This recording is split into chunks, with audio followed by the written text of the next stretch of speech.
is a part of the village ordinance. It has been a part of the ordinance since 1985. It is the village's only mechanism to enforce public safety for properties. The village did not enact the Clean and Lean program in 2024 or in 2025 because there were rumors and negotiations about a potential buyout with NRCS.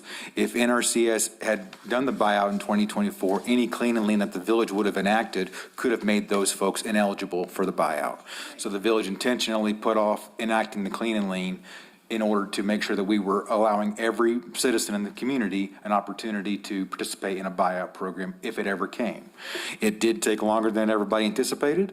The 2024 negotiations they ended like that winter, I believe. It was an issue with funding. But the NRCS did cooperate with the county as the fiscal agent to have the buyout program. The buyout program went into effect in April, which is why the village went ahead and enacted its Clean and Lean program at that time. And again, the only reason why was because we wanted to make sure that every citizen had the opportunity to participate in the buyout program without being negatively impacted by the Clean and Lean first. So that is the point of the Clean and Lean program. We currently have, you want me to go ahead and go into our Clean and Lean update that I have? So we currently have under resolution right now 77 properties that the board approved back in April. Of those 77, 68 are currently in the EWP program. So what that means is if you are on the Clean and Lean list and you are also in the EWP buyout program, the Clean and Lean program is suspended until your EWP buyout program comes to completion. So what that means for you as a citizen is once you get the appraisal value, if you agree with that value, you sell the property to the county cleans it up, it's no longer your property. If you choose to reject that offer, at that time, you will need to come back to the village and let the village know what your intentions are. Do you intend to clean the property up yourself? Do you intend to clear the property? Do you intend to seek for permitting for reconstruction? If we do not hear back from you in a 10-day period, then we will implement the Clean and Lean program. The village will go in, clear the property, and then the cost of that clearing will then be placed as a deed restriction, as a lien on your deed. Mayor. Yes, sir. Heath, if I may, we were also under intense pressure from FEMA. Still are. Correct, to yes. do this. Yeah. Otherwise, I think as a governing body, we may have kicked the can down the road a little further. Yes, Counselor, that is a great point. I failed to mention that. Yes, so FEMA did tell us in February of this year that we had to start enforcing our ordinance. Luckily, at that time, the NRCS buyout program was really getting legs underneath it, and we were able to get a few more weeks in order to let that program get fully established and implemented before the Clean and Lean program kicked off. Thank you. And if I may, Yes, sir. this is not a land grab. Correct. We will not have any rights to any properties thereof whatsoever. That is correct. I know that, yes, there is several public comments about this being a land grab on social media. That is not the case at all. There are actually several programs that are paralleling each other at the same time. The state has their private property debris removal program. The village has its Clean and Lean program. The county has the buyout program. And all of these programs are options that every community owner or property owner has to choose how they want to move forward with their properties. We are going to have a town hall. I'll go ahead and do a self-plug real quick. Town hall next Monday, June 15th at 6 p.m. at the Convention Center to be able to go and discuss all of these in detail with the state. We'll have representatives from DHSEM there, as well as representatives from the county and NRCS, as well as the village, to have a town hall to discuss all this next Monday night. So please, if you have questions, if you have concerns, if your family has questions or concerns, come to the meeting so we can hopefully get everything answered. And I know people have been asking why we cleaned up this or cleaned up that all along Suttereth. When you looked along the river and you saw the debris and the mess that was there in Paradise Canyon, that's private property. And so if the village came in, we had a PPDR program and we had to get right of entries. That was one program to help desilt the river and things of that nature. But when it came to cleaning up property, what we found out is if we took action on it at that time, that it could potentially void you from being able to get in a buyout program. And at that time, it was just a rumor. We were working on it. There had been several other buyback programs, buyout programs in the United States, but nothing to this magnitude. It's the largest in the United States in RCS history. So this is a precedent. So that's why we had to wait to get it done. And we talked about it and listened, but a lot of people don't listen. It's easier to sell panic. Yep. And so that's what people do on social media, put this together. Absolutely, yeah, and just to caveat on that, Mayor, so the whole point of everything happening now is because we were all waiting for the buyout, which those conversations started, if anybody recalls, in August of '24. So in August of that year, after the disaster happened in '24, there was already talk about a potential for a buyout. And so everybody waited to pause to see if that could ever come to fruition. So that has been the driving impetus behind everything that's happened up to this point. Okay. So we'll move on with discussion item number 8. Discussion and possible action on adoption of resolutions 2026-107, 206 Eagle Drive, Unit 1101. 2026-108, that's 206 Eagle Drive, Unit 1102. 2026-109, that's Eagle Drive 206, Unit 1103. 2026-110, that's 206 Eagle Drive, Unit 1201. 2026-111, that's 206 Eagle Drive, Unit 1202. Where am I at? 2026-112, that's 206 Eagle Drive, Unit 1203. And we have resolution 2026-113 is 206 Eagle Drive, Unit 1301. 2026-114 is 206 Eagle Drive, Unit 1302. 2026-115 is 206 Eagle Drive, Unit 1303. And 2026-116 is 206 Eagle Drive, Unit 2201. Resolutions finding the properties a public nuisance. So just to be clear, these are the real nice apartments down Eagle Creek River Resort, Riddles River Resort. Mayor, I move that we accept the adoption of resolutions aforementioned and resolutions finding properties a public nuisance. Second. Any final discussion? Roll call, please, ma'am. Counselor Letterman? Aye. Counselor Corey? Aye. Counselor Sanchez? Aye. Counselor Hooker? Aye. Counselor Salas? Aye. Counselor Brophy? Aye. Okay, number 9, discussion and possible action on adoption of resolutions 2026-117, 206 Eagle Drive, Unit 2202, 26-118, which is 206 Eagle Drive, Unit 2301, 2026-119 is 206 Eagle Drive, Unit 2302, 2026-120 is 206 Eagle Drive, Unit 3101, 2026-121 is 206 Eagle Drive, Unit 3102. 2026-122 Eagle Drive is 206 Eagle Drive, Unit 3103. Resolution 2026-123, 206 Eagle Drive, Unit 3104. 2026-124, 206 Eagle Drive, Unit 3105.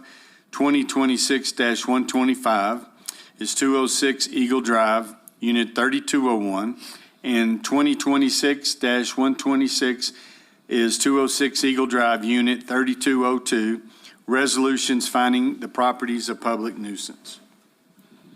Mayor, I move approval of the resolutions as read. Second. Any discussion? Roll call, please, ma'am. Counselor Corey? Aye. Counselor Hooker? Aye. Counselor Sanchez? Aye. Counselor Salas? Aye. Counselor Letterman? Aye. And Counselor Brophy? Aye. Okay, thank you. Item number 10, discussion and possible action on adoption of resolutions 2026-127, 206 Eagle Drive, Unit 3203. 2026-128 is 206 Eagle Drive, Unit 3204. 2026-129 is 206 Eagle Drive, Unit 3205. 2026-130 is 206 Eagle Drive, Unit 3301. 2026-131 is 206 Eagle Drive, Unit 3302. 2026-132 is 206 Eagle Drive, Unit 3303. Resolution 2026-133 is 206 Eagle Drive, Unit 3304. 2026-134, 206 Eagle Drive, Unit 3305. 2026-135 is 206 Eagle Drive, Unit 4101. And 2026-136 is 206 Eagle Drive, Unit 4102, resolutions finding the properties a public nuisance. I move for adoption of the resolutions as read. Second. Okay, any final discussion? Roll call, please, ma'am. Counselor Brophy? Aye. Counselor Sanchez? Aye. Counselor Corey? Aye. Counselor Hooker? Aye. Counselor Salas? Aye. And Counselor Letterman? Aye. All right, thank you. Item number 11, discussion and possible action on adoption of resolutions 2026-137, 206 Eagle Drive, Unit 4103. 2026-138 is 206 Eagle Drive, Unit 4201. 2026-139 is 206 Eagle Drive, Unit 4202. 2026-140 is 206 Eagle Drive, Unit 4203. 2026-141 is 206 Eagle Drive, Unit 4301. 2026-142 is 206 Eagle Drive, Unit 4302. Resolution 2026-143 is 206 Eagle Drive, Unit 4303. Resolution 2026-144 is 103 Robin Road, resolutions finding the properties a public nuisance. I make a motion to approve item 11 as read. Second. Okay, discussion? Roll call, please, ma'am. Counselor Hooker? Aye. Counselor Corey? Aye. Counselor Sanchez? Aye. Counselor Salas? Aye. Counselor Letterman? Aye. And Counselor Brophy? Aye. Okay, thank you, everybody, and hopefully, good luck. Hopefully you get what you want for them. Okay, we'll go ahead and move, we'll just knock out the regular items if that's okay with y'all. Sure. Regular item number 1, discussion and possible action on a recommendation from Planning and Zoning Commission on vacation of easement case EV 2026-4 with the establishment of a new underground utility easement on property zone C2, Community Commercial District located at 315 Suttereth Drive, Lot 53A-1, Block 8 of the Palmer Gateway Subdivision, Ruidoso, New Mexico. Who's speaking on this one? Is that you, Levi? It'll be Chris Camacho. Oh, Chris Camacho? But he stepped out. I'm sorry, buddy. I kind of jumped around. You're up. Yes, sir. I'm sorry, what was that, sir? You're up. Okay, excellent. Yeah. Item number Let 1. go.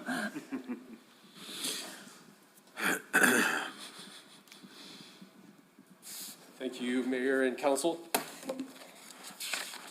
So item number 1, this is the consideration by the council for vacation of the easement at 315 Suttereth Drive, Suttereth Road. And this is the Region 9 building, and it's to vacate a drainage easement with replacement of a new easement that will be an all utilities type easement that will border the southern and the eastern side of the property line. So in addition to the drainage easement that's currently there, this will allow it to be a drainage easement as well as be used by all other utilities for the village of Ruidoso. And it does extend the boundary of the easement on the southern end of the property all the way to the western side. So it increases our area of usable space. Mayor, Chris? Yes, sir. They are going to do improvements to the drainage on that property, correct? And tie it back into that. So actually, we do have Thad available. Would you like to come down here, or Brian? This is Brian Dooley, and they're doing a bunch of work. If you see all the old Seasons Nursery, Yeah. this is a guy that, I guess the guys that's in charge of that. And amongst other things, hello, guys. I have with me Mr. Thad Phipps. He's doing our building consultation work with us as we work on that property. Okay, We were pleased to discover there was a easement down the back of that property that had a minimally effective storm drain running through that with the paving that had occurred in the Catholic church across the street parking lot. The volume of water coming down. Seasons had done some revetment work across the back with some paving berms that were not highly effective. As we began the demolition and the excavation of that property in the back, we also cut a sewer line that was not recorded anywhere, that we thought was an old abandoned sewer line. It dripped water for a couple of weeks, and the week right before Easter, the village came out and ran some dye in the toilets up at the Catholic church, and we found out that they were sharing probably some holy water with us. oh, absolutely. So Parks and Rec brought out one of the VIP toilets, graciously placed it up there for that weekend. We had the plumbing company come down and emergency patch that prior to the Easter weekend, and it was a good thing because that place was packed. And so anyway, in the meantime, we have a temporary patch for the waste line across there, but we didn't want, the waste line wasn't in the easement, the storm drain was, but in the process of moving that storm drain, because we don't need that underneath the playgrounds and the building as we add on in the back there. Yeah. So we've decided, and there's a well-drawn-out plat here that shows what the change in that would be. The storm drain system has been engineered with the engineers that are working with the architect that we have. And so I think it's going to be a highly effective drain system that'll tie back in down the side of the property between us and the Sierra Professional Center.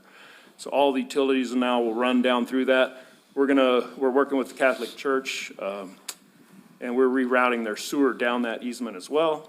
And so it's a win-win for us. It's a win for them. I think it's a win for you guys. Yeah. So. Mayor. Yes, sir. I note, Chris, the Planning Commission unanimously approved this Yes, sir, that is correct. and that we've had no objections whatsoever. It was approved for recommendation by the Planning Commission without objection. Okay, I move that we accept the recommendations from Planning and Zoning Commission on vacation of easement case EV 2026-04 with the establishment of a new underground utility easement on property zoned C2 Community Commercial District located at 315 Sudworth Drive, Lot 53A-1, Block 8 of the Palmer Gateway Subdivision, Ruidoso, New Mexico. As a Catholic, I strongly second. Yeah. discussion? And I know my Catholic Discussion, Mayor. buddy here. Discussion, go ahead. Discussion, you said on the west to the south, it comes out on Mescalero, the drainage, So on the Mescalero Street, I better be clear.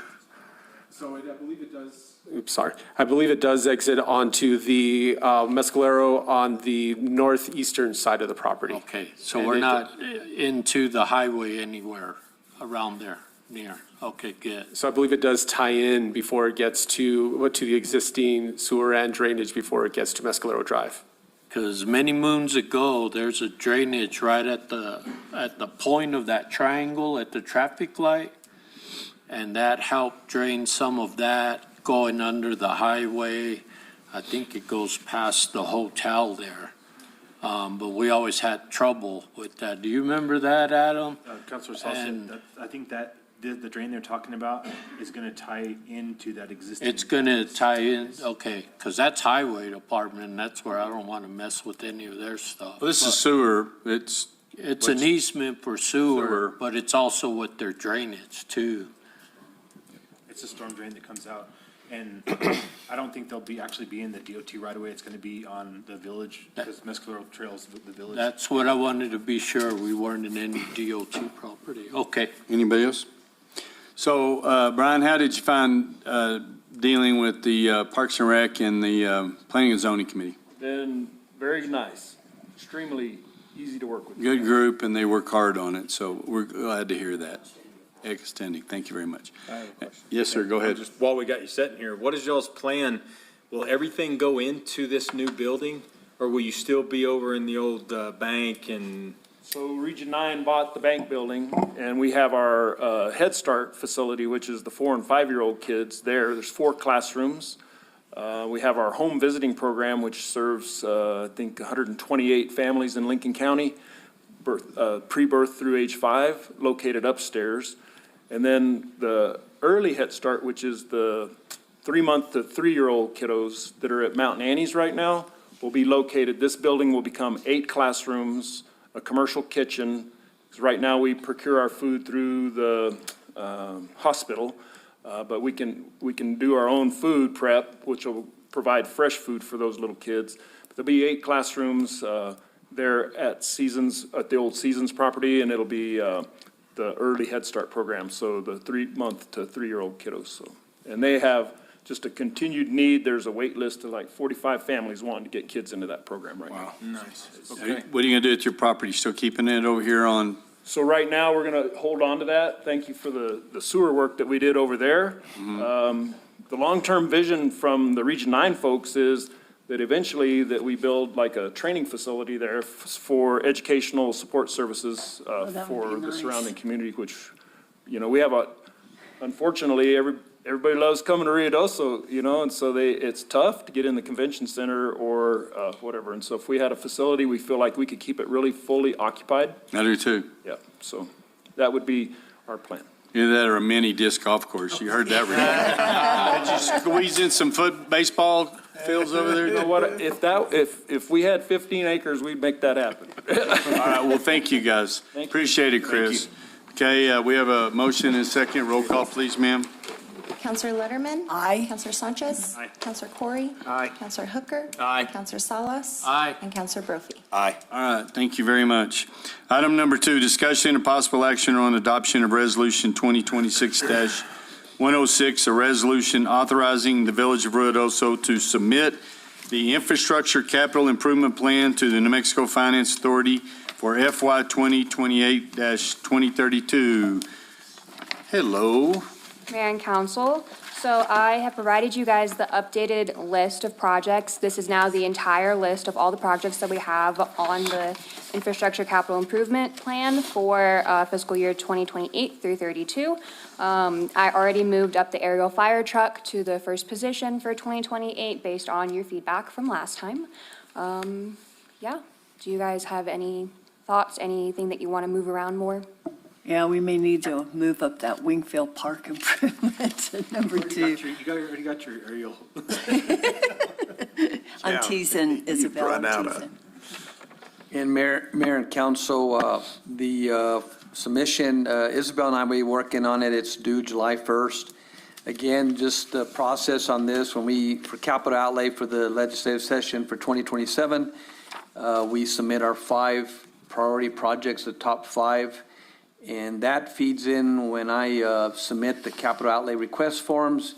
You put what ICIP number it is, it generates the information from the ICIP to the capital outlay form, submits it straight to the LFC and to the legislators. So it's really an automated process, but we'll be working on that, finalizing all the submittals. Have we received anything on any of our ICIP? Mayor Crawford, Councilor Hooker, this last, for the legislative session, we received an appropriations of $2.5 million for street and drainage. It has listed streets already with that. And also for sewer extensions, we received also $2.5 million. We haven't received the grant agreements yet. We should receive those here. Had to do the bond surveys. Those have been approved. And we should receive those, I'd say, by August or so, maybe a little sooner. Thank you. Okay. Anybody else? Make a motion. Okay. Make a motion that we adopt Resolution 2026-106, a resolution authorizing the Village of Ruidoso to submit the Infrastructure Capital Improvement Plan to the New Mexico Finance Authority for FY 2028 through 2032. Second. Okay, any discussion? Roll call, please, ma'am. Counselor Hooker? Aye. Counselor Corey? Aye. Counselor Sanchez? Aye. Counselor Salas? Aye. Counselor Letterman? Aye. And Counselor Brophy? Aye. Thank you. All right, thank you, Isabel. Item number 3, discussion and possible action on utility cooperative agreement between the Village of Ruidoso and New Mexico DOT, Department of Transportation, for construction of major drainage improvements and removal of water line. Yes, sir, Levi? Mayor Crawford, council, so that should be relocation of water line there. So as part of that project that we're doing at Meacham and Brady, they're putting in a new 8x12 box culvert, and our water line is about 5 feet deep right there, so we'll have to relocate it. We're going to include that. It'll be the relocation. The contractor will have to run a bypass while they're doing the construction, and then the actual replacing the water line throughout that section right there. We want to include that in their DOT project. So this is the cooperative agreement to include that within their project. The estimated cost of that water line and getting it replaced and relocated as part of this project is $215,000, but that's preliminary right now. That's a cost estimate from Sauter Miller. That's just preliminary. Okay, does everybody know where this is at? Yep. Okay, any questions? Entertain a motion? Mayor Crawford, in the motion, whoever makes the motion, can we replace the word relocation for removal, please? Other way around. No. No. So I'll make the motion, if I get it right, that we will approve the utility cooperative agreement between the Village of Ruidoso and New Mexico Department of Transportation for construction of major drainage improvements and relocation of water lines. Second. Okay, discussion? Roll call, please, ma'am. Counselor Hooker? Aye. Counselor Letterman? Aye. Counselor Brophy? Aye. Counselor Salas? Aye. Counselor Corey? Aye. And Counselor Sanchez? Okay, thank you, sir. Item number 4, discussion and possible action on adopting a fixed market rate of $1.25 per gallon of AV fuel 100 low lead gasoline, and to allow the Sierra Blanca Regional Airport the ability to set fuel prices based on the current refinery rack prices. Yes, sir, Lee? Good afternoon. So I did put some numbers together y'all asked for. Excuse me. So to date, from July 1st to date, we sold 19,677.6 gallons of fuel for a total sales price of $121,169.72. We purchased 2 loads of fuel in that time, and the total price of those was $68,066.38, with a revenue of $53,103.34. Taking the gallons and dividing it with the revenue, I came up using the current formula at a 37-cent revenue. So if we change the markup to just a straight $1.25, we would have increased that by 24,000, and adding that to the 53,000 would equal 77,700. Presuming we still sell the same amount of fuel, my same old argument. Yes, sir.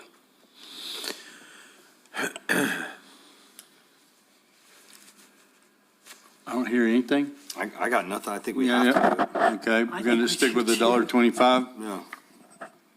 Be happy with it? Okay, I'll entertain a motion.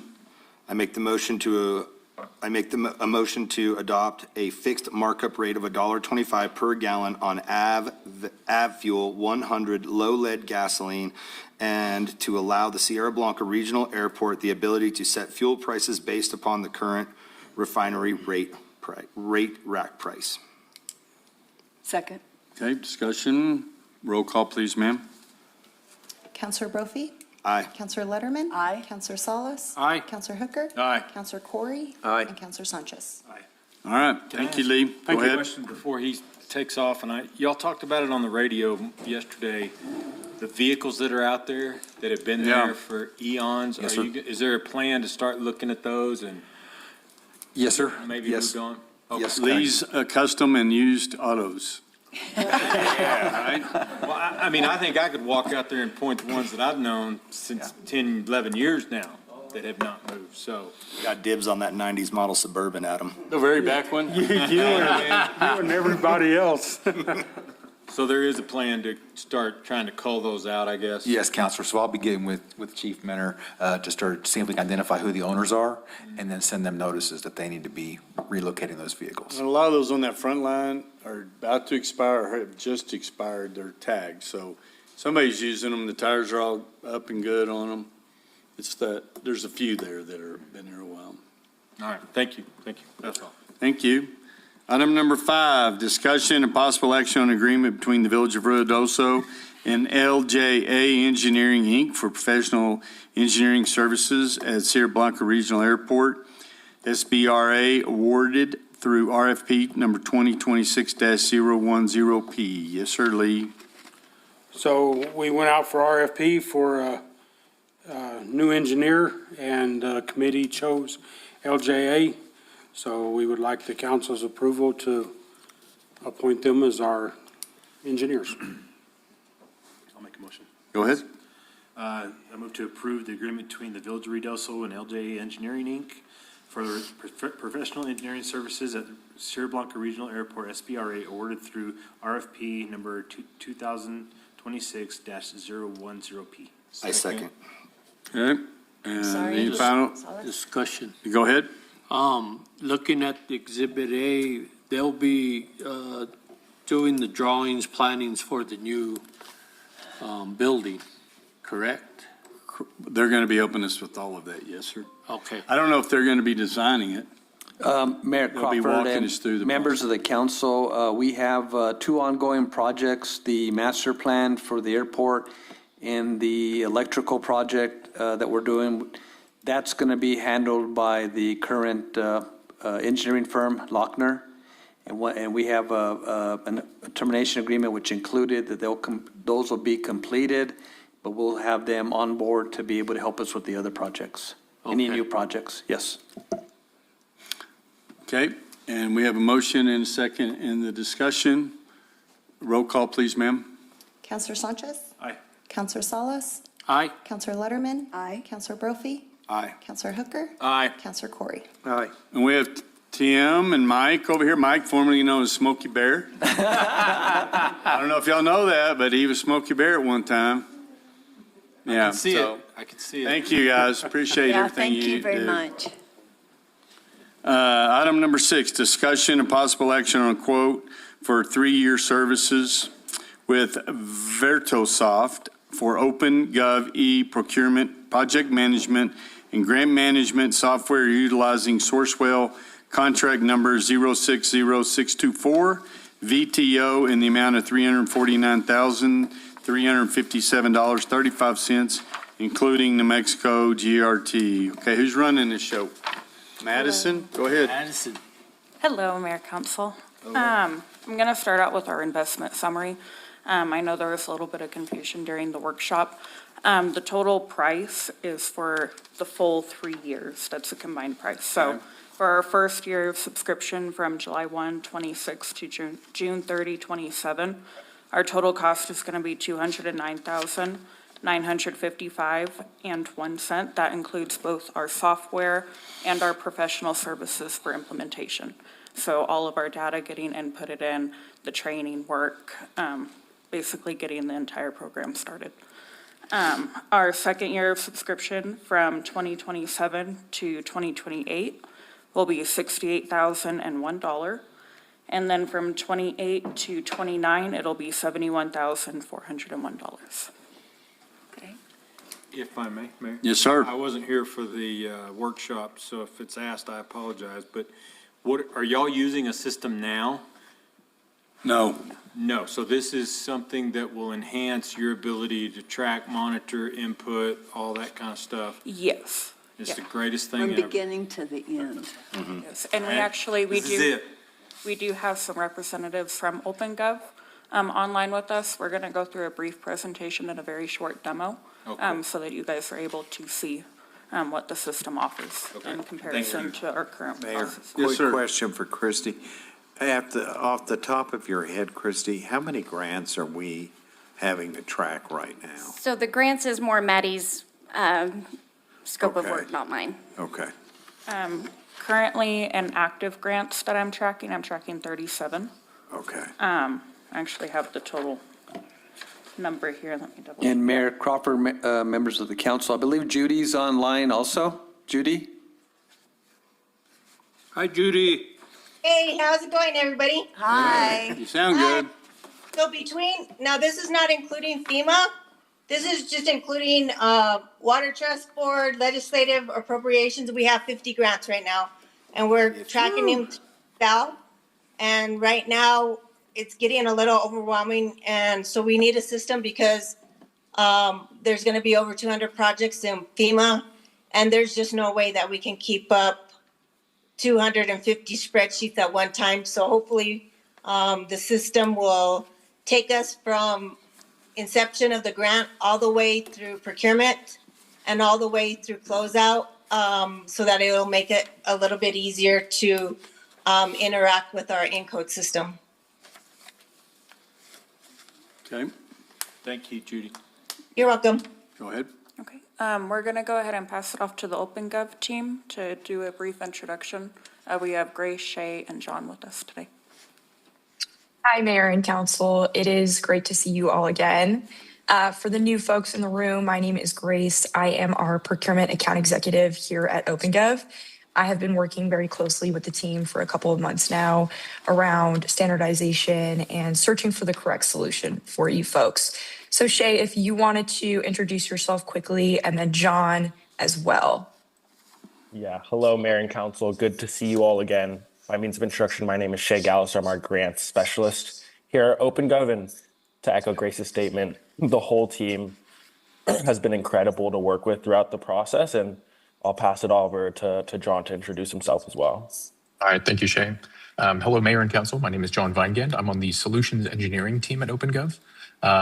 Before coming to OpenGov, I was actually an employee for the City of Burlingame and City of San Mateo in the Bay Area before coming to OpenGov. So thank you very much. Okay, thank you. Awesome. Thank you, John. John, if you wouldn't mind going to the next slide here. Sure. And the next one.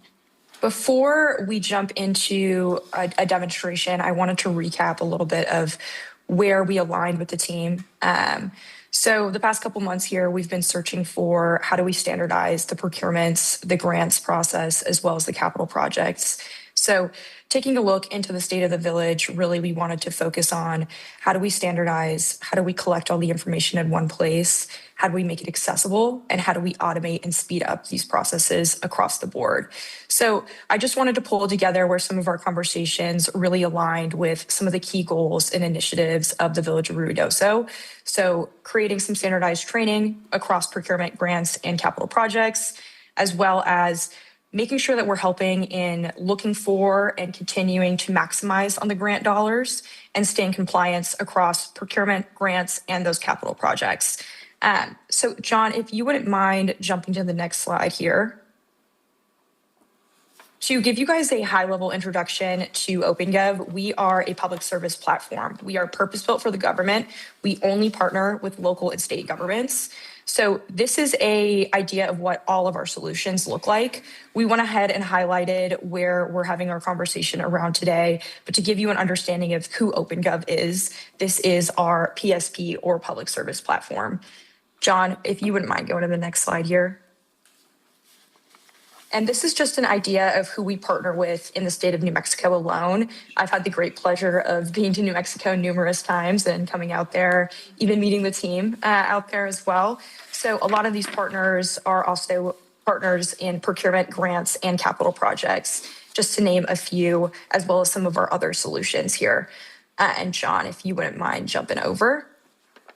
I wanted to pass the floor to some of the members of the team that we've been working closely with to kind of share their experience and where they think we align. So Christy, if you wanted to speak to procurement, I will pass the floor to you here. So before we go on to procurement, I would like Bianca to speak. She has contacted other entities using OpenGov and gotten recommendations from them. Okay. Hello, everybody. Hello. So per your recommendation from our prior meeting, of you wanted some feedback from the other entities across the state that are currently working with OpenGov. I reached out to a few entities. City of Gallup has a positive review with OpenGov. They are currently using it for their procurement, and they're only, it is a standalone software that they're using. They're not using it in conjunction with another software at this time. Rave reviews from their purchasing agent. It's been a smooth process from implementation all the way through completion of that process of installation. Primarily using it for procurement and project management, and it was just a positive rave review the entire conversation that I had with them. I also spoke with the city of Alamogordo. They also gave a positive review. Right now, they're currently in the state of implementation. So they are working in the initial steps with OpenGov to get it up and running. Their current system that they have is Tyler ERP, and they are moving completely away from it. So they are going to be using OpenGov for everything with the city of Alamogordo. Right now, they're doing it in segments, getting certain departments online, up and running. And they said that the process has been very smooth, very cooperative with OpenGov, haven't had any issues, anything like that. I also spoke with the city of Carlsbad, another positive review. They are currently using it for procurement, and their purchasing agent is happy with it. They're getting a wider range of feedback.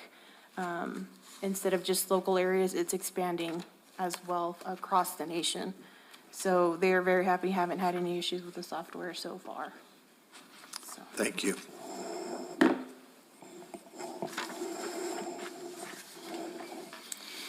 So I handed y'all the task sheet earlier. So this is how we start a procurement. And this is a step-by-step guide to guide anybody through getting one of these up and going. So as you can see, there are a lot of steps to it. There's a lot of chasing down documents, chasing down information, chasing down signatures. Going with the e-procurement system is going to put it all in one place. Your procurement will be started online, signatures will be online, the whole process will be online. So you're not going to be spending the time chasing people down. You're not going to have binder after binder of paper that you're dealing with. All of our templates that we currently use will be uploaded to the e-procurement system, and they will be all made online for us. Another thing with the e-procurement system is that our vendors or potential vendors can sign up for free, and they will get notifications every time we have a posting. Instead of each department director trying to figure out, oh, we could use this one, we could use this one, it's going to automatically go out to anybody that has signed up, and they'll automatically have that notification. So it is going to save a lot of time in the long run over the whole process. Yes, sir. So as far as the process for your RFPs for your committee, is it going to be the same process as what you guys have used, or is it going to be actually online? Are you going to have people bring the paper copies in, or is it going to be a digital copy? No, they will be able to submit electronic copies. Okay, thank you. Yes. Any other questions on the e-procurement? I think I'm okay. Debatable. All right, Yeah, go ahead. Debatable. Touch and go there. Okay, so now we'll move on to the grants management portion of the system. So currently, we do not have a grants management software. Like Judy stated, we do have 50 grants. Currently, I have 37 active spreadsheets that I'm going through. And then we, of course, have Bianca spreadsheets with all of our projects. Through this is where we do all of our manual reconciliation for our grants. We do currently have to manually track any deadlines. Every month, I do a full reconciliation of every grant for pay requests, notice of obligations that we go through. We have a meeting every week that we go through. The system would allow us to put everything in one spot. It would have all of our deadlines on one calendar, all of our agreements in one place. We'd be able to provide council with readily available reports regarding our funding, as well as the public. It'd be very helpful for internal processes. We can go in and see exactly how much we've expended, where we've expended it, and what projects, since it would tie in with our project management system. It would really essentially streamline the process. Right now, we are in full compliance with all of our grants. Do want to press that. We have a system that does work, but it is a manual system. So being able to put it into a software, one, we do have to keep up with the day and age of maintaining our funding, but I think the system overall, going through all the demos, be very helpful for us. Good. Any questions on the grants? Is it going to help you get more grants? Because you'll be able to focus on new It'll stuff. be easier to track grants, so I can take care of more. That's all I needed to know. Good answers. Oh, yes, we do. There is an option for grant search on there, so. Even better. Mayor, I move approval of a 3-year service agreement with Vertisoft for OpenGov e-procurement, project management, and grant management software utilizing Sourcewell Contract 060624-VTZO in the amount of $349,357.35, including New Mexico gross receipts tax. Second, Any final discussion? yes. Yes. I want to see the demo. I can do that. John's online to do that. All right, should we jump right into it? Go for it. All right, sounds good. Let me just reload this page here. Pleasure to meet Mayor and Council this morning, or this afternoon. So just to begin with, the command center that's on your screen is what each user would be faced with upon logging in. It is configurable and customizable based on their role within the organization. And then beyond that, each user could customize further to centralize any pertinent data, fiscal related data, contract related data, directly after logging in. From the command center, any user could navigate to the public service platform products within 3 clicks or less. And one other thing that we have here is going to be OG Assist, which is our built-in AI assistant, where users can ask their questions about either process or notes from other products. Basically, it is centralized. It is entirely what we call a closed loop system. So it's not going to take the Village of Ruidoso's information and train other large models or anything like that. It's going to stay your information. Essentially leveling up every user in the system, whether they've had 20 years of experience or their first day on the job, everybody can operate on that same level of efficiency. It is an unlimited user model, and it is cloud-based, so it's accessible from any device, any browser, and each user is able to log in with their own permissions and role-based access. If we jump in a little bit further into it, from within the OpenGov procurement product itself, this is the dashboard page we have for kind of project visibility. We can see all the projects we have in different stages here. So 3 in review stage, 3 in pending, 6 in the evaluation stage. And if we scroll down a little bit here, we can see projects needing attention. So any action items that need to be completed can be broken down for those projects, and then we can drill down directly into those projects from here and deal with those action items. Additionally, we have upcoming events, basically a rolling 7-day snapshot of all the meetings, deadlines, anything like that might be approaching the deadline of, and that all rolls up and comes from our calendar view, which can be seen here. And this can integrate directly with your Outlook calendars as well. So you can have your contracts and your project-related dates on one side, as well as your internal meetings on the same side there, integrated with Outlook. If we go into a little bit of solicitation development, we've seen these tools are accelerating the solicitation development process by about 80%. We have 2 tools primarily that will assist with that. We call them the Scope of Work Library, which is connected to all of the OpenGov partnerships we have across the United States. You can see that there's about 58,000 projects in here, and we could filter them down and search for specific ones. That way we can borrow work that's already been done by another organization. That way we're not reinventing the wheel every time that we need to do a project. The other tool that we have is going to use and leverage some AI to basically kick off the process for developing that scope of work. And, you know, not everybody develops a scope of work every day. Some people do it once a year, sometimes less. So this gets them about at least 80% of the way there, where they're then able to modify and, modify and configure that scope of work based on the project that they're doing. All to say, and I think Christy mentioned this too, that the template workflow that's going to be built out for them is going to facilitate that entire process.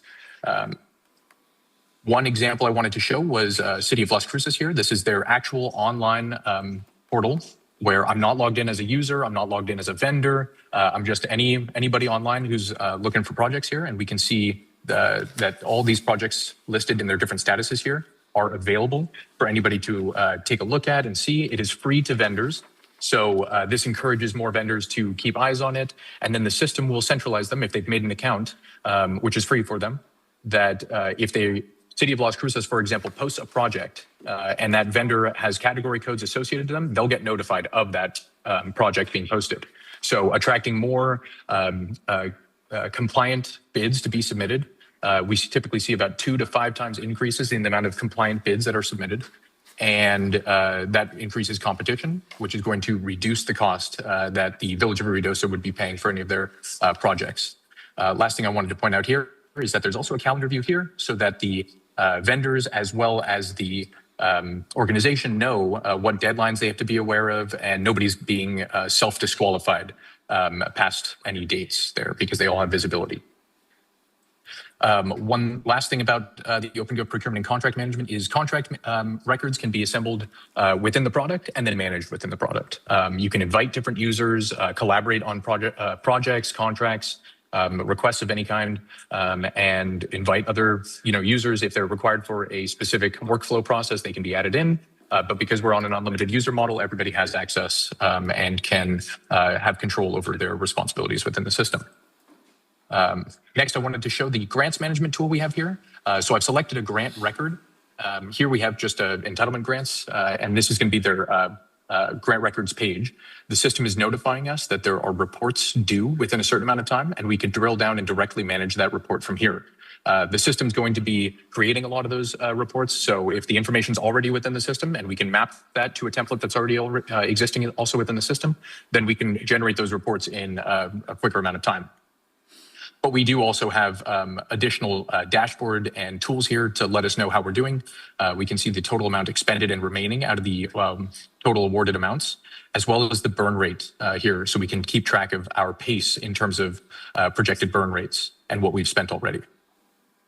Lastly, if we wanted to, we can get additional budget information related to the category of which they're being spent towards.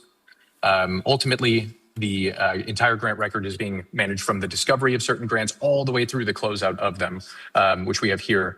But the system's also going to keep track of compliance items for us. And those compliance items here, I'll just pull this record again. The compliance items we see here, the system is letting us know that we have items that are overdue by a certain amount of time or approaching due. If we were to keep track of one that was in good standing for us, all the way through our closeout period, which would have a checklist letting us know which items will be required before we close this grant out. Lastly, just to pull up the, give me one moment. I'll pull it up here. Lastly, it's going to be the capital projects and capital budget and grants, project management tool that we have. Where every user is able to keep track of and manage that project within the system here. Projects can be individually sectioned out and submitted. There we go. And if we were to drill down into a specific project, we can see, for example, the cost modeling scenarios that we might use to determine which set of or which funding we wanted to go with. And I appreciate your patience while I pull that up. Here we go. So if we were to do different investment amounts, we can see what those would cost us over the next periods here. So if we had a smaller amount, it's going to cost more in the future. If we invested more amount up front, it's going to cost less in the future, as well as the impact that those projects might have on certain areas. All of this to say that it's going to be a lot easier to manage those projects as soon as they're submitted, all the way through the completion of those projects, and what we have in the scenario in the system here to model for different scenarios, as well as funding and costs related to them and can be submitted all in one system. So all three of those products are completely connected. The contracts that you have that relates to the contracts that you have that were created in the system can be managed on the projects, and then the grants that are managed in the systems can also be funded for those projects. But I can answer any questions that anybody has at this point. I know that was pretty quick. Product, it got me sold. I'm used to carbon paper copies, so. Yeah, I definitely see why you all want this program. Yeah, way faster, way more efficient. All right, thank you. We have a motion and a second. Roll call, please, ma'am. Counselor Corey? Aye. Counselor Salas? Aye. Counselor Letterman? Aye. Counselor Brophy? Aye. Counselor Hooker? Aye. Counselor Sanchez? Aye. All right, thank you, ladies. Appreciate it. Thank you very much. Very much. Thank you. Item number 7, discussion and possible action on the memorandum of understanding between the Village of Ruidoso and the Department of Homeland Security and Emergency Management, State Fire Marshal's Office for conducting and/or assisting with the fire code inspections. Did he make it in? Wasn't he coming in today, Fire Marshal? Was that just a rumor? Did I wake up thinking that? We're having a call tomorrow morning at tomorrow morning. 8:30. Yep. Hello, Chief. Council, Mayor, how are y'all? Good. So basically, this is just our, it's not annual because typically it's about 5 years we revisit this, but this is our MOU with the State Fire Marshal's Office, stating what we're going to do as with our fire marshal and then with them coming in. So right now, that MOU is stating that we're going to conduct annual business inspections and investigations unless it's a cannabis shop or a educational facility. And then we'll have one of our representatives with them, but they'll be the lead on those occupancies. Any questions? Do we have another fan available? You've got plenty. Got a bunch of fans back here. Anybody else? I'll make a motion that Go we ahead. approve the memorandum of understanding between the Village of Ruidoso and the Department of Homeland Security and Emergency Management, State Fire Marshal's Office for conducting and/or assisting with fire code inspections. Second. Oh, I'm sorry, go, let Adam. Any discussion? Roll call, please, ma'am. Counselor Hooker? Aye. Counselor Sanchez? Aye. Counselor Salas? Aye. Counselor Letterman? Aye. And Counselor Brophy? And we still have a truck, 1 or 2, that's out doing patrols. We have one truck out doing patrols right now. Okay. Yes, sir. So we have one that's in the county that's already out. So thank you. Yes, sir. Thanks. Okay. Mayor Crawford, can we go to public, for the Public hearing? hearings next? We have a gentleman here that's, Okay. if you don't mind. Public hearings, public hearing on adoption of ordinance 2026-10 and ordinance amending the Village of Ruidoso Municipal Code of Ordinances, Chapter 54, Land Use, Article 2, Land Development Code, Division 4 Zoning District, Section 54-72- Overlay Zones and Appendix A's, Fees, Fines, Penalties. Afternoon. Hi. Good, sorry you had to wait so long. Yeah. Jacob? Mayor, Council, thanks for having me. No problem. So this item that we have in front of you today is in response to some other items that you've heard previously. So some context on how we got here. We had the large process of redeveloping the short-term rental code in the planning and zoning. We had a subcommittee over the course of about a year because of fires. It took us to get it passed in front of you all. We went through and evaluated the entire ordinance and it came to you all, I guess this was a while ago, but within the last 18 months, it was voted on and approved. From that revision that we did last year, it was clear that we needed to take another pass within certain items that were included in that revision. So we got together another subcommittee underneath the Planning and Zoning Board to evaluate those sections. Specifically, what we were looking at is the short-term rental permit revocation process, how we have that set up to go through planning and zoning, to go through you all, and then specifically fire pits were the two big discussion points. On that subcommittee that we reconvened, it was members of the public, members of the Planning and Zoning Commission, some realtors and property managers that all help support short-term rentals. We've had 3 different meetings. We met with the attorneys for the village to go through the language, which should have been provided to you previously. There were a lot of, I'll consider them minor language changes to clean up the ordinance, ensure that we're speaking the same language, the appropriate language, and to clarify some definitions.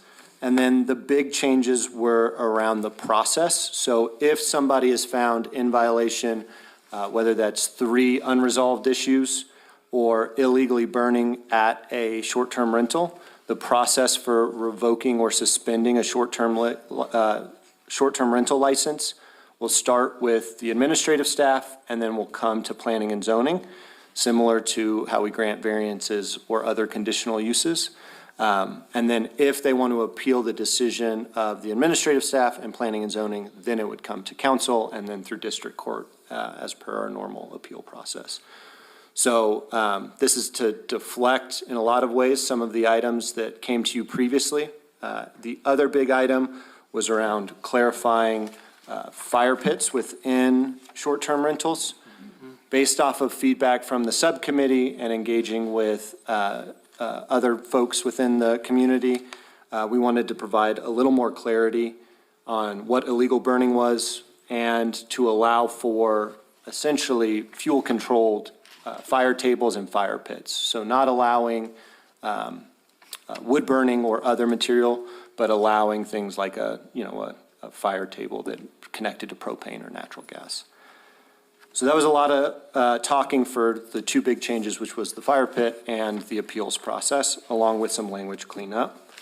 I'm open to questions if you all have it. Jacob, you mentioned some various constituents being involved in the discussions. Do you feel like you reached a consensus? Mayor, Councilman Corey, we believe we did meet a consensus for those 2 particular items. There was feedback on maybe some other items that were not necessarily within the remit of this subcommittee, but between those subcommittee meetings and then the prior public meetings that we had of when we did the full short-term rental ordinance revamp, we believe that we came to a good conclusion. Well, I applaud your leadership on this very thorny issue. Yeah, sir. Thank you. Anyone else? Thank you, Jacob. I'll entertain a motion. Oh, I'm sorry. Yeah, I got a little ahead of myself. So we'll open this up to the public.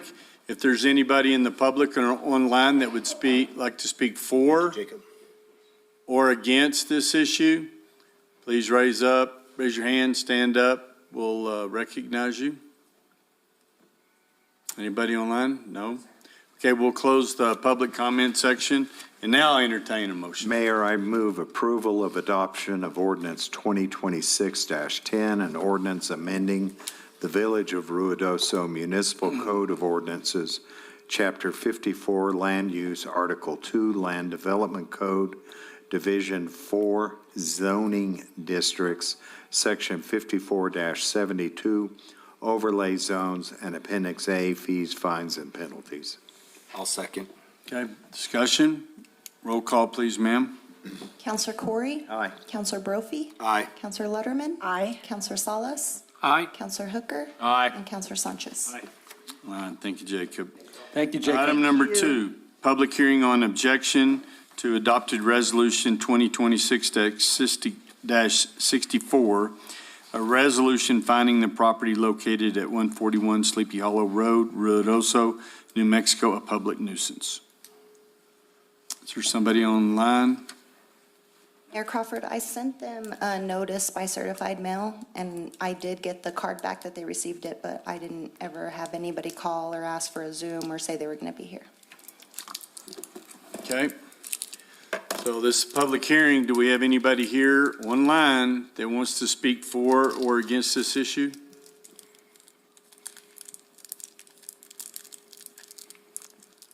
Nobody? Mayor. Nobody? Yes, sir. Heath, could you give us a little background on this? Yes, so this is a clean and lean property. The resolution there is identified as number 64. They had sent in a written objection requesting a public hearing. They also indicated in that same objection that they are also in the EWP program. So they're out of the. The clean and lean Clean and is lean effectively paused, correct, Unless they do not accept an offer or they're not given an offer. correct. It's hard to have a public hearing if they're not here. Correct. So we'll close the public hearing portion and I guess, So is this going to go into the clean and lean then? no. No. It is currently in the program, but it is suspended because they have also indicated that they are in the EWP buyout program. Okay. So then it will move forward, and I guess they were just wanting to not, I guess disagree if it's in the floodway, floodplain, or if it's, Honestly, Mayor, Council, I think this might have been just the term nuisance. yeah, it was, Yeah, oh, for okay. the term again. I move that we adopt Resolution 2026-64, a resolution finding the property located, pardon me, at 141 Sleepy Hollow Road, Reynosa, New Mexico, a public nuisance. Mayor Crawford, this resolution had already been adopted, so this was an objection to it. If you So wanted we- to repeal it, Oh, you I'm could, sorry. but- Yeah, we don't want to repeal it, We don't need to take action. right? Okay. Correct, So yeah. we'll just, if you'll withdraw the motion, I withdraw it. if she withdraws it, and we'll just, we don't need to even discuss it since they're not here. But I appreciate you doing that, and I understand nuisance is just a legal term. It's like some of the. swallow though, huh? You hear Yeah, your well, property's it's a like nuisance. some of these lawsuits that we get at the village that says, I pray for relief, and it's like, what, I don't get it. Well, it's just the legal language. So it's one of those things, I think maybe you're right, I get it. Okay, we'll move on to boards and commission appointments. Discussion on possible action on appointment of Lynn Crawford as voting delegate and appointment of alternate voting delegate for the New Mexico Municipal League Annual Business Meeting to be held Thursday, August 27, 2026, during the New Mexico Municipal League Annual Conference. And we need to find an alternate, and it's somebody that if I'm not going to these things, because I go to all of them anyway right now, and there are a few, we are being able to do quite a few by Zoom, but we need somebody that wants to be interested in this, that will, so, I mean, I'm anxious if somebody wants to lean forward, then I can get Susan to make a motion, unless Susan wants to be the leaner. I don't want to be the leaner, but I will make the motion. Well, Darren's leaning back, so I mean. I move that we appoint Lindy Crawford as voting delegate and appointment of alternate voting delegate for the New Mexico Municipal League Annual Business Meeting to be held Thursday, August 27th, 2026, during the New Mexico Municipal League Annual Conference. A second. Okay, any further discussion? Do we have an alternate that No. we're putting on this? Okay. We don't. We're going to have to. Can twist we some- empower the mayor to appoint the alternate? I mean, I can, but they got to agree to it. I was wanting to see who had interest, because all of y'all are on a lot of different committees, and, it does take time. Who do you recommend? Well, I mean, I was really wanting somebody that was going to be here for a while, that could start going through the process of maybe running for secretary, treasurer, president, like I did, so that we can have a voice, because Village of Ruidoso in southeast New Mexico for a long time really didn't have a big voice. So we had a concerted effort over the last so many years that we got Portales in, Clovis in right now. The village we were in as president for 2 years, and we get help directing legislation and things like that. So it's a pretty good position, but you have to work through it. It does take a lot of time, I'll let you know. I mean, I do a lot of traveling back and forth, a lot of phone calls, Zooms, but it's well worth it. It served us very well. Just take a look at the Water Trust Board and some of the other things that we've been able to get to know everybody. So y'all think about it. We don't have to do it right now, but I want y'all to think about it. And if not, then we'll have to go to an employee or something of that nature. But I was really hoping so we'd have somebody that saw the future moving through the village. Some of you guys have been here a while. Some of you are going to be here a while, I would expect. to think about it. Mayor, I'll throw my head in there. Okay, then we'll put Mr. Sanchez in. Yay, Adam. Okay, and I'll school you on it real good, so. You know, and it is very important. I did the same thing with New Mexico School Boards Association, and the information and the networking and Contacts you've and the got. contacts. Yeah, totally, and you it's get a lot of just- that. It's invaluable, so we appreciate everything that you've done all And these so years. you'll have a new sport coat selection. Yvonne, who made the motion? I have did. Counselor Letterman and Counselor Brophy as the second? So will you add amend it? Sanchez. Yes, So okay. moved. You're amending it, okay, gotcha. Okay, and we need a second?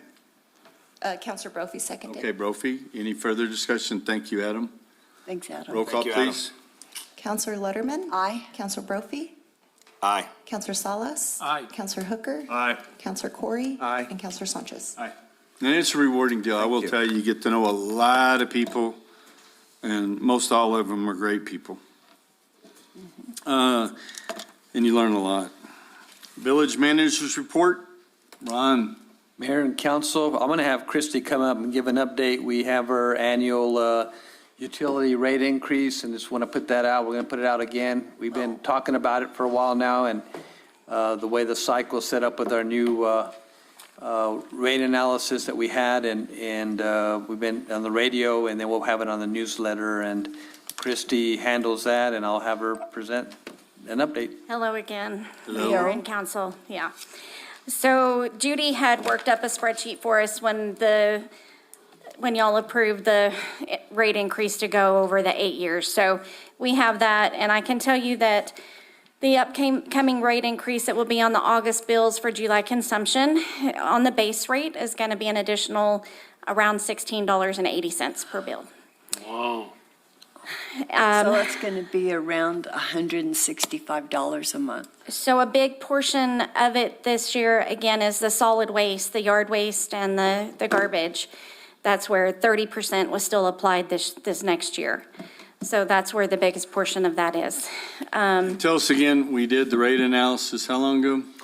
The mayor and council, the first ordinance was in '24. We completed it in early '24 on the rate analysis. Yes, and I believe it went to council in May of '24, and then, of course, we get hit with '24, and then the rate increases, and so, But yes. didn't we suspend it for a year? Well, we've suspended it before, and then we, after we paid off all the money on the Right, wastewater treatment plant, right, we reduced the bills by 16? $17. About $17 for the wastewater treatment $17. plant. And then when we got the rate analysis, which was done by an independent company, who was that? I'm It sorry. was I don't know who that Sauter was. Miller and they had, yes, Ratellis. Ratellis. It was their sub. And so they came back with a recommendation, so instead of rate, we put the $17 back on it. Yes. And then we've elected to put it in increments back Right. up to where we need to be. And the reason we were able to do this, because we did have money in savings. We were and have been realizing really good increases in GRT. Over the last 8-9 years, we've doubled that. So we were seeing we were having an increase in revenue. But just with everything going on, and state law requires it, and if it keeps us, we have to do these things to keep in line for grants. And I'll just remind everybody, we received $46 million in water trust board grants. So we have to do these things to keep in good standing so that we can get the additional grants. And, Mr. Mayor, when this came out, the recommendation was To do it. saying, well, yeah, Big time. they said, you're only charging this much, but your cost for service is like this much, you're way behind. And we all at the time realized it was gonna be an exponential cost going out. And so that was another reason of trying to stagger it, slow it down, but it's because we're not charging enough.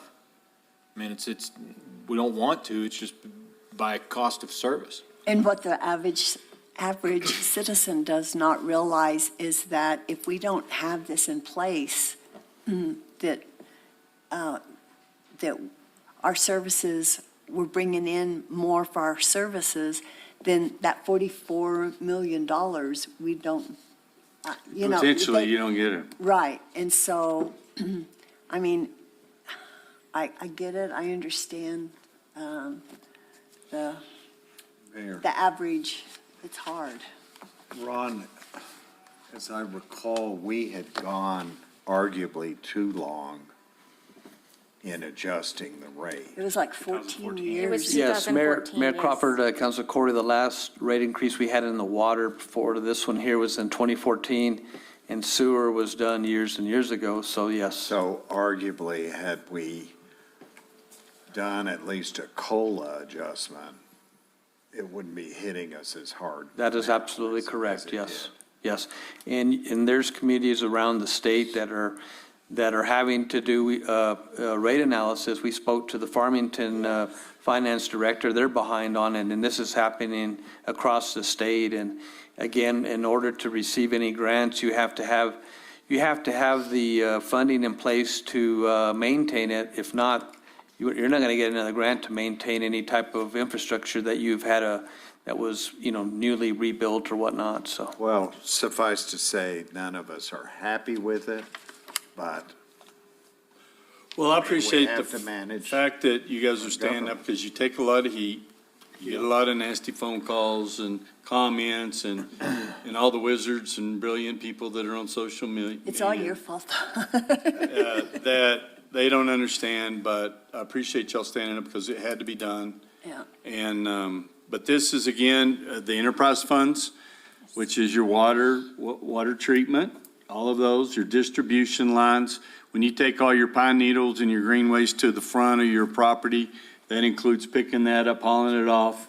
The wastewater treatment plant, which is one of the top, in the top 2% all the time in the nation as far as plants go. And then getting rid of that green waste, which we're in the process of going to turn that into revenue. And so then, once we get all that done, we can have discussions about that revenue, but we're still a ways off from that. But that's been the overall arching plan on how do we, take care of these things that we must. And so it's all those things in one. And yes, it's a hard pill to swallow, but I bet a lot of people still get a brand-new iPhone. And just another little background on that also, because I was involved with the whole rate study thing. When the recommendation came to us, it was to increase it across the board. And the council, we actually asked the Ralph Tellis and Sauter Miller to break it up over a period of time so it wouldn't be such a hit on people. Yes, we did. Mayor, council, can I ask a question? When we do get the green fuel plant, and all of our green waste is going to be transported there, is there the ability to lower our citizens? When we have additional revenue, and that's one of the things we talked about, is this will be really mailbox money that the village has never had. We'll have GRT increase, but then we have the back percentage that we get off all sales, so it potentially could. Yeah, Once because we're start- charging our citizens now to pick up that green waste. Right. But if we're turning that green waste into a renewable resource or, revenue stream, then we could potentially decrease the rate in which our citizens pay. Right. Okay. So And as long as that's something that can be talked about. That's something, oh yeah, definitely, and those are things but again, when we talk about things in public, people will call you next month and want to know why we're not using the revenue from the green waste. It's because the plan isn't built yet. Sure. The equipment is done and it's supposed to be on its way over. And then they'll start the process out there, but the material's already being collected. The dump fees, if people really want to know, with United Waste Systems, we had a contract for $8. Right now, they're now charging $24, and there's rumors that they're trying to go to $40. Yes. To dump that, and so we got ours set up so that our citizens, that could be even an additional increase. So and this includes wages, material, equipment, all of those things. So things are just expensive. Even with solid waste, look at the mattresses, the couches, the refrigerators, everything that's sitting outside of the bins that we pick up and the people are already paying. So that's another thing that is a big expense. Most communities don't do that, though. No. Not even close, right? But you So don't that's want, something you that our don't want them community going does to different. a canyon either. Oh, no, I agree. Yeah. I mean, But I can tell you, mountain I have back. neighbors that moved here from Colorado, and they used to have to bag it and haul it. And they said it's worth it, just not have to do that, so. Anyway, it's a bill for sure, but we are working, and we have been working for a long time with that end goal is how do we stabilize, if not reduce? So, for sure. Thank you. Thank you for that information. Okay. Thank you, Christie. Thank you, Christie. Thank you, Christie. Mayor and Council, our next update is going to be from Mr. Levi Beatty. This is on 603 Meacham, on our housing development project. And then he can talk about another legacy projects after that one. This one's turning into one. Turned into one, I should say. Oh my gosh, you even did a PowerPoint. presentation. It's just pretty short, but here's some pictures of kind of how the houses turned out there on site. And as you can tell, we've still got millings down. We haven't paved the road yet. And you don't, it doesn't look like the what do you call it, the grass? the Landscaping. Oh, this doesn't show the hydro seeding. It Hydro seeding, has yeah, been hydro seeded as well, but. And landscaped. Yes, sir. And then you can see the fencing that we placed around each of the homes. It looks really nice. And then we also painted the fence on the inside. And then as well as we have the perimeter fences up over there. So 9 of the homes have been, have met inspection. And we're working on, we still have one that's outstanding. We do have water under one of the homes. The contractor there, General Hydronics, is going to be on site in the morning at 7:30 to do a pressure test on the water lines to try to find where the water is coming from that's under the first house when you come in on the right. We have hired another contractor to replace the meters on the site. They were installed. Are we replacing them or raising them? Not replacing them, I should say, replumbing and raising the meters. So that's ongoing right now. They were installed incorrectly, and working with the contractor, they weren't willing to fix it. So we have moved on to a different contractor to do that, and that work's ongoing. Once that's completed, then we will be able to Start renting. Yes, sir, that, and then I did meet with La Luz, Joel with La Luz Paving this morning on site, and working on getting a schedule from him. He does have some other work that's coming up here for the schools. He does a lot of pavings for the school system up here, so he's going to try to combine both of those, and we'll pave that project. Mayor. Yes, sir. Levi, with due respect, whenever I made a bad loan, and thankfully I didn't make too many bad ones, but we would always do what we referred to as a postmortem. Looking back, and I know this wasn't your project from day one, what could we have done differently to make this less painful? I think the engineer on the project is a lot to blame on the project that was hired by White Sands Construction. Okay, thank you.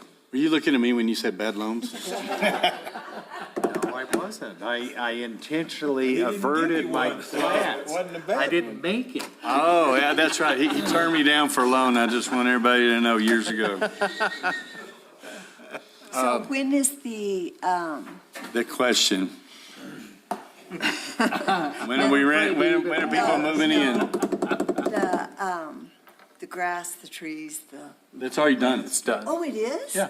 Oh, Yeah, there's hydro seeding and they've already planted the sorry, plants. I didn't It doesn't quite look like that. Right now it's dug up because of the ongoing construction, so the pictures weren't, those are that's better looking pictures. Once wonderful. that gets fixed, I'll come back with the newer pictures. Hopefully with the rain we did get, I'm hoping that the hydro seeding takes off. Yeah.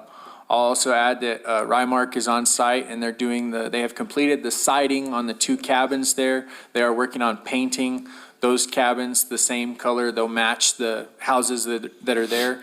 They started roofing the rock house yesterday, and they almost finished the roofing on that yesterday, and then they'll move over to the 2 cabins to do the roofing on those houses. We thought Levi was going to have the contractor repaint the metal. Yeah, I went over there and I thought it was white, but it's off-white. Keith and I went and they had a piece there, it was the aluminum. Galvanized. Yeah, the galvanized color, but it looked white though. Yeah. So they're close. Yeah. And Hang so in there. hopefully they'll find and what the deal is, there's been a water leak that is ending up under that first house when you come into the right. And we've been looking, but we've got General Hydronics was the contractor for that. He got them on the carpet, finally got them in there to find out where that leak's at. Yes, sir. We had a offline discussion about the house on Hall. What's the situation with that? Mayor Crawford, Councilor Corey, that house there, we have contracted with Rymark. They're doing some interior, just some remodeling of the home and some exterior also, Levi. Yes, sir. So they're working on it now. We want to be able to add that to our housing rentals, so Yeah. Okay, thank it's a you. nice, it's a nice place. Appreciate it. Are you going to do the bridges? I think You're doing the bridges, stay. he's going to give an update on that. Stand by for any questions. I just Okay. wanted to give an update on our Okay. public meetings. And I think that you already hit the clean and lean and all that pretty good. So if you want to just do those FEMA legacy bridges. Yes, sir. So again, next week, June 16th and 17th, that's Tuesday and Wednesday, we'll be having public meetings at the Convention Center, 5:30 to 7. Bohannon Houston will be here to have a short presentation to talk about the legacy bridges and then to solicit any public comments. So we. Bohannon Houston's the engineering firm. Yes, sir. So we're not going to use the same design that we've had from years past. Correct, yes. The 2022 designs that the council originally had, those designs have been scrapped and Bohannon Houston is starting from scratch. And we're looking at more of contactor clear span type. That's correct, yes. Are they putting that out on Zoom or YouTube? I believe, Bae, do you know if that,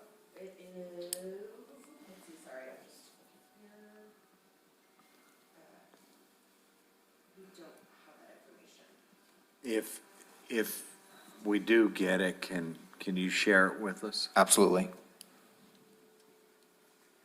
And so the two meetings on the Legacy Bridge will be the same meeting? It's the same meeting, yes. just two There's nights. two different offerings, Okay, yes. good, okay. Okay. So what the deal is, the money. Correct, yes. So FEMA allocated a little over $17 million for these bridges.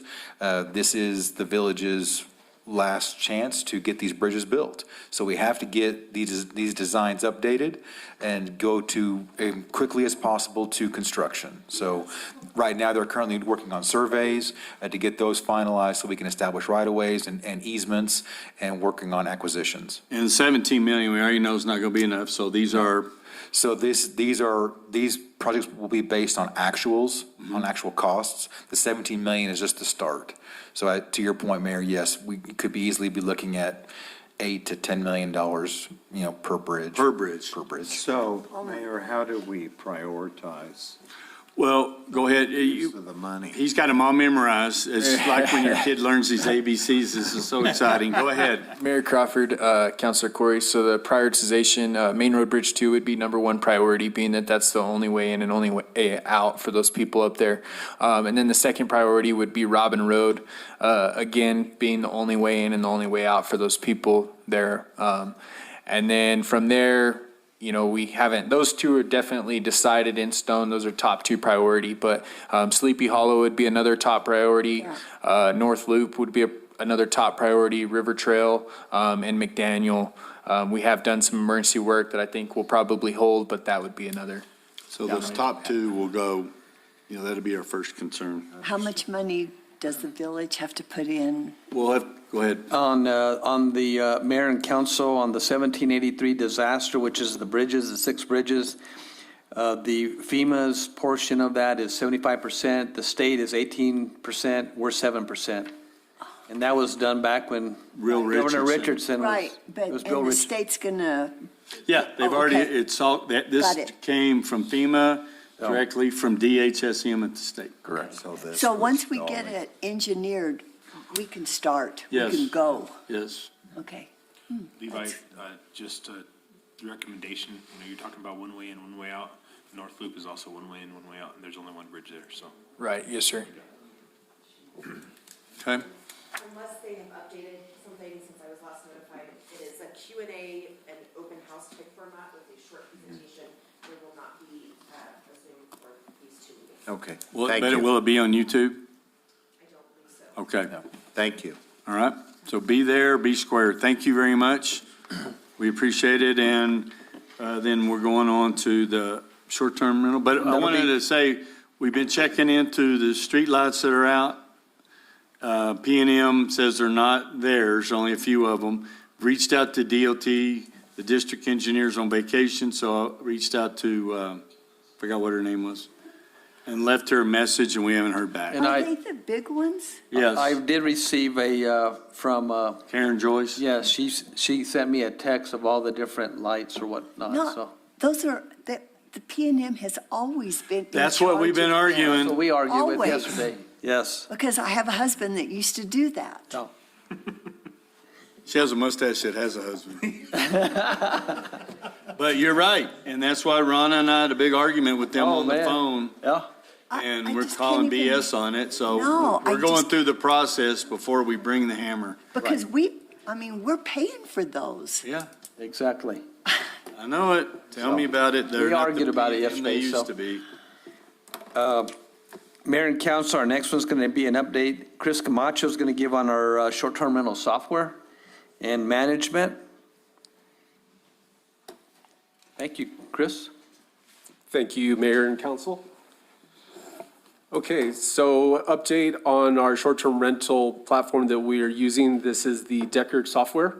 And we are with staff, Chris Santi-Jones, as well as Brian Parker, who is inspections officer for STR. And we're also bringing Jessica Janopoulos, who is administrative assistant, to help out with learning the platform so that there's redundancy and there's flexibility in helping out with our short-term rental program. So as far as Deckard goes, we're continuing to have weekly meetings with their representatives to work out basically hiccups that we have had throughout the implementation process of this. And so we're working through the getting with the management companies to be able to basically implement all the information, because there has been a lot of incorrect info, emails that have not been correctly entered. So what that resulted in is notifications not being sent out to management companies, as well as the individual owner-operated STRs. So there has been, when we're finding out, a disconnect between remittance of some of the lodger's tax, since it is self-reported, and finding out that we've gotten the list, basically, we're getting back a list of the emails, and a lot of times we're finding that we have our own emails sent in there. I'm not sure why that was put into in the first place, but we're working on getting that corrected, getting in contact with these management companies and getting the proper contact information. So we are cleaning that up, and we've had an increase in our STR permits. Right now, we are currently sitting at 1397 permitted STRs, so that has gone up. The lodger's tax remittance for that has gone down for so far this year, this month, from the previous month, and that, I believe, is due to the lack of self-reporting. So we are getting that online, and hopefully we'll be able to very soon here implement a system of notifications, which they're not getting any. So it'll be 60-day prior to the due date for lodger's tax, and then 30 days and 15 days, and then past due email notifications as well. Mayor. Yes, sir. A few questions for Chris. First of all, as it relates to training, are we offering training to the property managers as well? Yes, so on a property owner, on a case-by-case basis, I should say, we are working with the property owners directly. Either they're coming in so that we could work through the process directly with them, or over the phone. A lot of the owner-operators choose to come in, and they see how it is implemented. And the program is fairly user-friendly. So once we get through the initial levels of seeing the program, I'm finding that a lot of the owner-operators are feeling comfortable and remitting the information themselves. And I've received at least a couple of calls from managers that were frustrated, and this was under prior management, but they weren't able to remit their lodger's tax, and they were fearful of penalties. I hope we're being forgiving when it comes to collection of lodger's tax, given the problems we've had with the software. So to answer that question, yes, all late fees, any penalties associated with lodger's tax remittance are being forgiven, and they're on hold basically till we, being responsible for that, we are, until we get that completely worked out with having the ability to pay online with the lodger's tax and the fact that the notifications are being sent out. Once that is completely lined out, we will continue to have any kind of late penalties forgiven and on hold. Are you feeling better about Deckard now? So yes, in the short time that I've been sitting in on the meetings, right away there were, things that I, couldn't believe that we hadn't taken care of yet. Yeah. And getting these notifications out and finding the redundancies, it seems like we're identifying what it is that we need to make it smoother for the users and as ourselves. So Deckard seems to be a very responsive partner. They have, I believe that we've just been asking the wrong requests and the wrong questions of them. And I think now that we're going to be on more of a results-driven initiative to get these projects done. I see complete cooperation so far with talking with Kyle and some of the other representatives from Deckard and getting it done. They're very, very helpful. Sounds like we're finally making some progress. Well, I've always heard that we have like 1,400, 1,500, and I looked on this list and it told me that we had 721. So are you talking about the current permitted STRs? So right now, we have over 1,300. So that was 1,394, I believe I said? 97. Yeah, 1,397. And I'm not sure which information pack you're looking at. I'm but- looking at online. Okay. When it goes to public portal, Village of Ruidoso, I acknowledge that this information is subject to change. That's a good addition on there. And when you go to the list portion, it said that we have 721 licensed short-term rental properties. You can go down and put addresses, find out, the contact name and all of that stuff. So that's what I'm looking on that particular aspect. So we just need to see if that information's loading or where it's at. But you do have it pretty good on the STR portals and everything, and it seems to be working pretty good, where they can go online and pay. They just need to register. Yes, sir. And fill out the information properly. So I like, then you got the complaint hotline and all that up to date, so. Excellent. And yes, I will look into the public portal with our 721 and see why that does not reflect what we are pulling directly from our Deckard and as well as our business registration software that we use.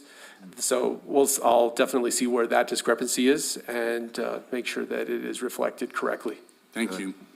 Thank you for mopping this up. Yeah, appreciate it, Chris. Well, absolutely. Mayor, just a final note on the couple of these that you did talk about. We did, on the Water Trust Board, we had 8 projects that were awarded, approximately $42,420,000. And also we had, as we had on one of our, today we had a resolution, it was for a supplemental award, and it was $2.5 million for the Upper Canyon surface diversion, putting us a total of $44,920,000. And then on the Colonia side, we did receive the $4 million for the emergency. And they're having a meeting in June for the annual Colonias funding. And our three projects are recommended in a total of $11 million. So it's Which been will be one of the biggest ever done, they said. Yes. So a big thanks to Dora Batista with the COG on the Colonias, because she sits on, she, Helps you know, us a is lot. great on the Colonias side, and just having her support on there. So I want to just thank Dora, so. Ron, on the manager's report, and Chris, this relates to you. There's a couple of graphs, lodger's tax remittance and STRs, and the data only goes a year. Can we go back a couple of years to get a better sense of what the trends are? Absolutely. It used to be on there.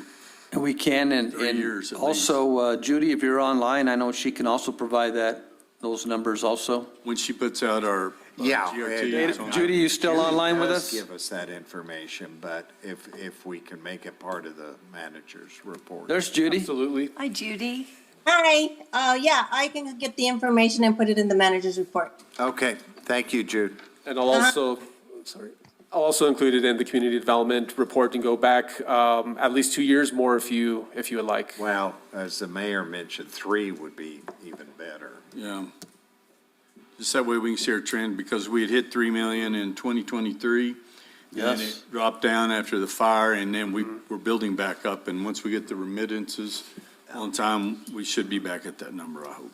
And Ron, on the Colonias, I rue the day that I questioned the bad effect of a Colonias designation. You've worked wonders with that Well, program. And to the mayor and council, thank you for your support on being able to apply for that. And again, you know, we're gonna seek every funding source we can. And I think Everett said to go out and search for more grants, and we continue to do that. So we're gonna continue on, and Good. and we have a lot of support, and we'll move forward. Thank you. Thanks a Thank you. lot, Chris. Thank you. Chris. Okay, do you have anything else that you want of the manager? Great report, always. And Counselor Brophy, I may have called you Everett, I'm sorry. Counselor Brophy, same with Counselor Sanchez, I keep getting to call him, but He's used to yelling at Adam, get over here. that's true, so it's hard sometimes. Okay, is that it? Yeah. Okay, we need to go into closed session. I think we have your municipal word from the. Oh, yeah, I forgot. Municipal officials Yeah, I report. forgot about that. Go. I was ready. to Reports go. from municipal officials. Would you like to go ahead and start, Mayor Salas? Sure, and that way I can go get a piece of cake again. I forgot to mention last month that we took a tour of the workforce housing project, Elk Meadows. And it was very impressive. Yeah, it was still all under construction and everything, but I mean, I was really, really happy for that. I'm gonna put in my application because I think shipping's getting ready to kick me out pretty soon. Well, and they did lose a few to immigration. That's true. So, anyway, that was exciting. This last weekend was a good turnout for youth fishing days at the golf course or at the disc golf. Lots of people. It was no license required, I'll say. You know, because just for the day right there, but I already have my license, so that was okay. One thing I did, and I see our forest personnel here, and I was telling, where's Amanda? But what I did get last week was a notice that Cedar Creek trails, including the fitness trails, were closed. But I want to just emphasize that we have plenty of other trails around that people could use, because you see that, and a lot of people think the whole forest is closed, or that's the perception that's going. I just want to make sure we announce that we got plenty of other trails to hike in, bike in, and enjoy our forest, so. Would you like to tell them why they're closed? Would Because you like to there, come up, talk, and introduce yourself? There's- Because I'm getting a lot of emails about, I was just walking up there and they're in great shape. There you right go. there. And tell us who you are. Carrie McDonald, I worked for the Forest Service a long time, and I really love New Mexico, love the Lincoln. And I'm here on Amanda's behalf because she took 1 week of vacation off. She's like, I want you to feed me for the week, so here I am. I'm typically in Cloudcroft, so whatever. I'll deal with that, but, they are closing Cedar Creek, and it's just these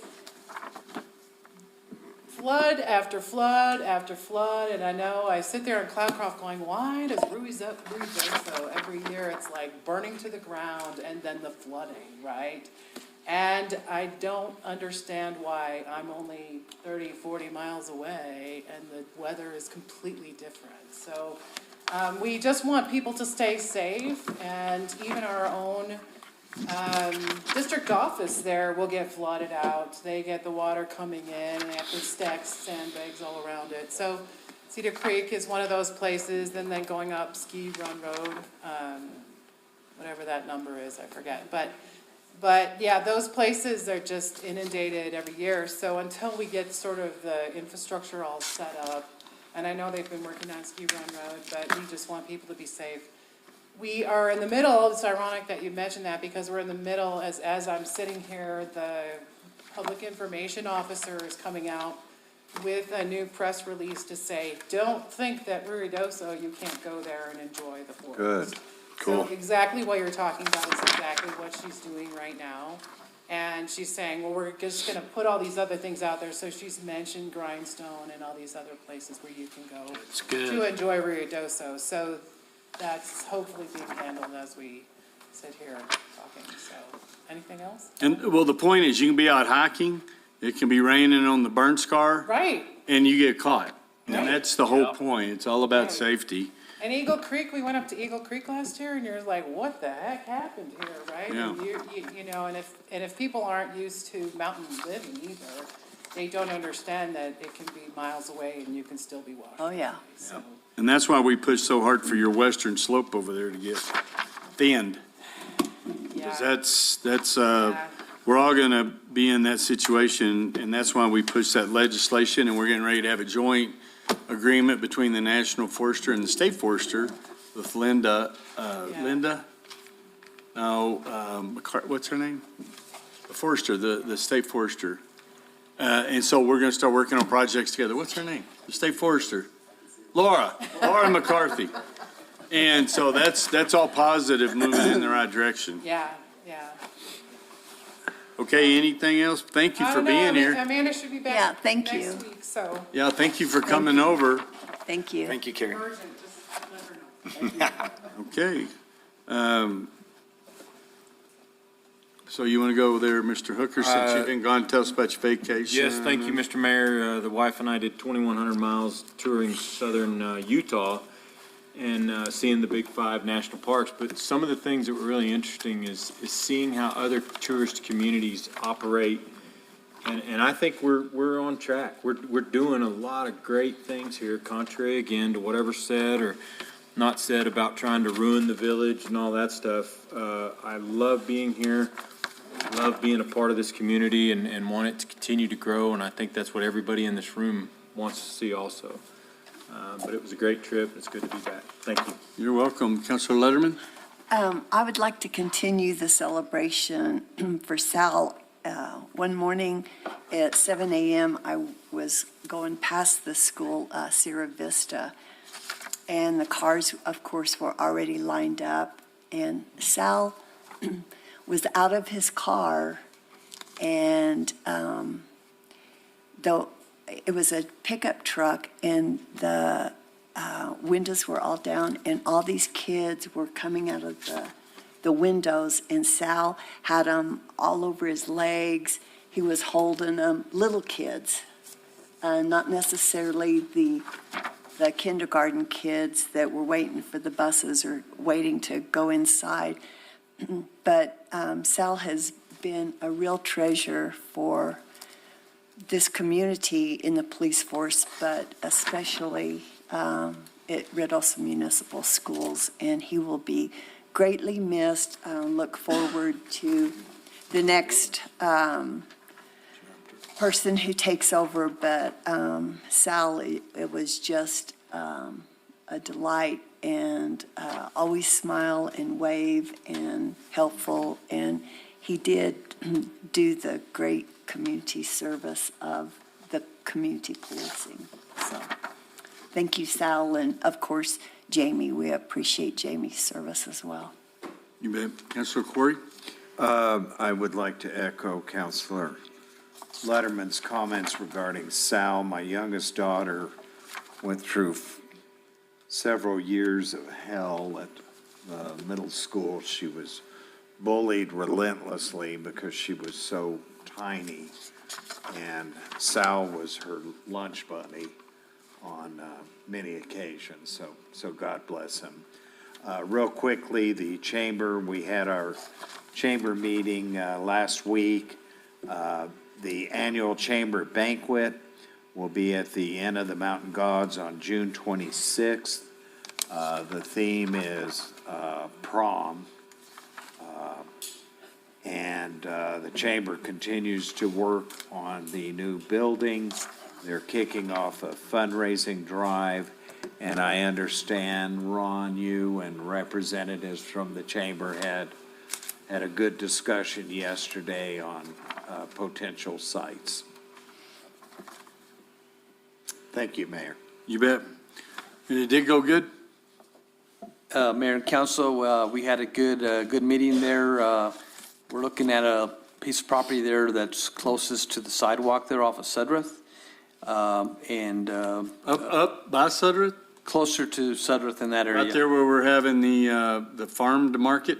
And we had Parks and Rec there, and they were already looking at possibly moving that farmer's market to the other side already. And they thought that would be a great idea in that area there to have it, that spot there where people could walk in. And so we're still looking. They had their, I believe he's a design tech there or an architect, and he's going to do a just a rendering of a site plan on, and then bring it back and take a look at it, so. Okay. Councilor Brophy? As always, I am so grateful for all of the village staff, all of our employees, everyone that is out there making all of the wheels turn in our beautiful community. I am very grateful for the wonderful, soft, slow rain we have been getting. Amen. Let that grass grow, let it green up. I hope it's slow right now. Just nice and slow, Susan. That's how we like it. And again, I am so grateful for all of you guys helping guide our community in the right direction. Regardless of whatever is put out to the community, I feel wholeheartedly that the intentions are pure in the decisions that are made on this committee as counselors, and again, all of the hard work of the Village of Ruidoso officials, and hooray for summer. That's all I got. Excellent. Councilor Sanchez? I just want to thank all the village employees that are moving up, like Chris and, some of the new police department, police officers that are moving up and putting yourself out there. That shows initiative, and I appreciate that. Thank you, guys. Absolutely. Absolutely. Okay, now, go ahead. No, I'll do the motion. Okay, perfect. If you're ready, I'll get right here. I make a motion that we go into closed session for discussion of limited personnel matters citing 10-15-1H2 and MSA 1978. Discussion subject to the attorney-client privilege pertaining to threatened or pending litigation in which the Village of Ruidoso is or may become a participant citing 10-15-1H7 and MSA 1978. And further, discussion of the purchase, acquisition, and/or disposal of real property and/or water rights by the Village of Ruidoso citing 10-15-1H8 NMSA 1978. Any action taken as a result of the closed session will be brought back into open session. Second. Discussion? Roll call, please, ma'am.